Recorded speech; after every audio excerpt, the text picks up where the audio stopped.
Guys, deluded. We know spending has been a massive debate in football. It's got ridiculous. It's been ridiculous for a while. We're now seeing the ridiculous stuff that's going on. We're seeing Everton splash over 100 mil, City 200 million.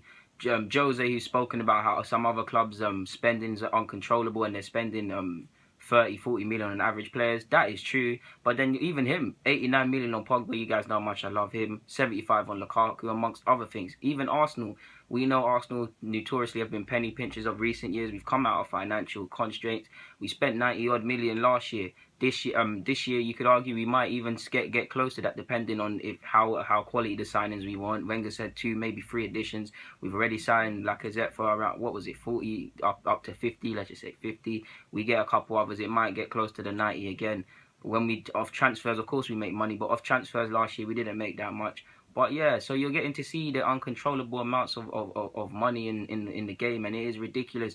And I've got to say this before I carry on. Cristiano Ronaldo, arguably the only player for them fees, them mad fees, 80 million plus, that was actually worth it at the time. Not nowadays how you're paying for future image rights, current image rights, future potential, resale value, and all of them things. Cristiano Ronaldo, 80 million. At the time, some people said it was crazy. And it was, because we never saw a figure like that. But he was worth it. In hindsight, you could argue, over the years I've gone Madrid, you could argue that United even got shortchanged. Of course, at the time it was a deal, and it still is a deal. Bale wasn't worth that money. He's a great player, but he wasn't worth that money. Pogba, I back him to be one of the best players in the world one day. And I think the second season is going to be great. But he's not worth that money. Romelu Lukaku is not worth 75 million. All of these inflated fees, even if we look at Lucas Perez, how much did we buy him for? Around 17. You're seeing rumours that we put him up for 9 and his old club are bidding 9. This is the uncontrollable spending, and it annoys me because in the game nowadays, of course you're back. There's no patience in football anymore. Like, let me say, I don't even know how to structure this. There's no patience in football. I would like clubs, of course, when the quality arrives, you should spend money and you should do it, and that's great. But at the same time, I do believe, because of the amount of money and the quick fixing, if you throw money at a player and it's not that, you get rid of him, sell him, and you do it again. Footballers, managers, scouts, they don't have to do their job, and the managers that do, they're not given time. Football fans ain't patient. I'm not patient. You're not patient. The players ain't patient. Success isn't gonna wait forever. So they are fighting battling a losing battle. And on top of that, we know the FFP is dead. Some clubs can't be affected by it. Some clubs know how to maneuver around it. Some clubs just bite the fine and come back.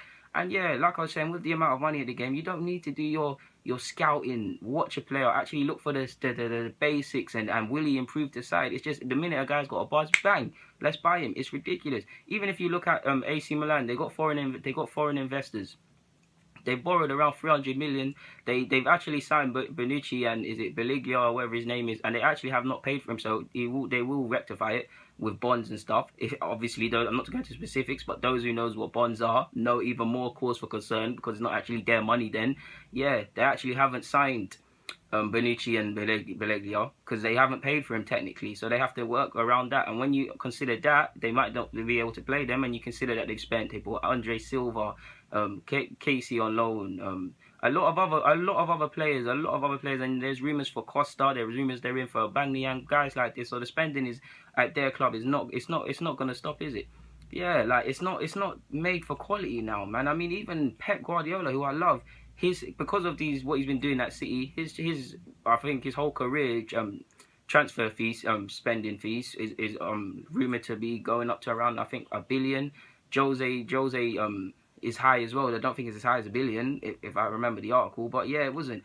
So yeah, and again, Jose, he was right. 30, 40 million, that's the new 10 million nowadays. Like, not to gas up Wenger or praise Wenger and stuff, but when you look at Rob Holding, when you look at some of these midfielders that go on to be squad players for 30, 40 million, and then we got El Nene for 10, I'm not gassing up Arsenal by any means of the imagination, but Wenger, it was a football, we know he's a footballing purist, we know he forecasted all of this. I'm not praising him, because there's much times you should just spend the cash, and whatever way you look at it, the current climate is, you need to marry the two, or you need to react quicker. There's no point of just sitting back, because we paid for it. For every 2 million we've got for every signing we've got for a bargain, like the 2 million for Holding, we've missed out on the Hazards, we've missed out on players, numerous strikers and centre halves that could have improved our side, and we maybe could have won a league. Yes, we are bottlers and things of that nature, but you don't know, like, it is ridiculous. Like I said, Cristiano Ronaldo was the last guy actually worth these mad fees, and you've got to wonder, is it going to stop? Like, with the riches in the Premier League, the actual Premier League are chasing, the clubs are chasing, even the bottom.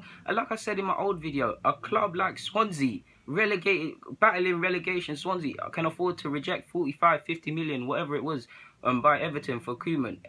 Not Koeman, what am I talking about? Koeman's the manager. For Sigurdsson. This is a madness. Even the Championship's getting a bit of money now. You're seeing 20 millions and 12s and things like that. You never used to see that in the Championship. It's never going to stop. Owners have back in the days been making money. They've been making money now. Of course, a lot of owners are losing money, but I believe it's somewhat a myth. You look at was it Edwards who sold off United? They made money.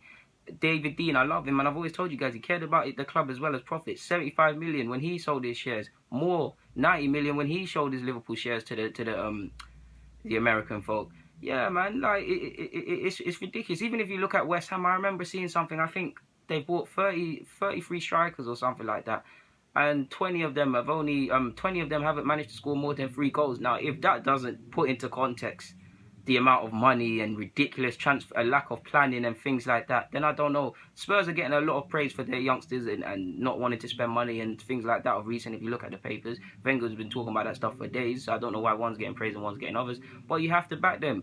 Pochettino's doing a good thing. They've got Oakley Booth, they've got Kyle Walker-Peters, they've got Edwards, they've got Vickers, they've got an Omar, they've got a couple guys at Spurs. Arsenal, I think our academy has gone way behind. Chelsea and City, abundance and pipeline of players. I believe now, whatever you say about all of these clubs, I'm just talking about the players.